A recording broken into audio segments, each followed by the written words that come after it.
पहले हज सब्सिडी फिर वीआईपी कोटा को खत्म करने के बाद अब आजमीन हज को लेकर हुकूमत ने जरा नर्म गोशा इख्तियार किया है। भले ही इस मर्तबा बजट में माइनॉरिटी कोटा में भारी कटौती देखने को मिली है, लेकिन कम से कम आजमीन के लिए राहत की खबर जरूर है। अब वो राहत क्या है ये जानने के लिए इस वीडियो को पूरा देखिए। आदाब, मैं यास्मीन और आप देख रहे हैं जी सलाम डिजिटल। दरअसल हज पॉलिसी 2023 में सरकार ने बड़े फैसले किए हैं। इस बार एप्लीकेशन बिल्कुल मुफ्त होगा, यानी तमाम आजमीन हज की दरख्वास्त मुफ्त में दे पाएंगे।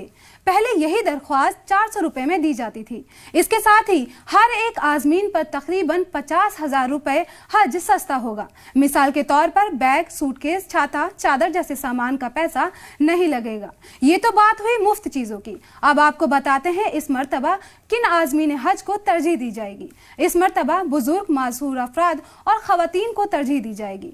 वहीं 45 साल से ज्यादा की खातून अब अकेले हज पर जा सकेंगी। आपको याद होगा कि सरकार ने बगैर महरम के ना जाने की शर्त को खत्म कर दिया है। आपको ये भी मालूम होना चाहिए कि 1,75,000 में से 80% हाजी हज कमेटी की तरफ से जाएंगे, जबकि 20% प्राइवेट टूर ऑपरेटर से आजमीन हज मक्का और मदीना जाएंगे। अब देखना ये होगा कि वो खुश नसीब कौन होंगे जिनकी अर्जी कबूल होगी और किसको सफर हज की सादत नसीब होगी। इसी तरह की खबरों के लिए जुड़े रहिए जी सलाम डिजिटल के साथ।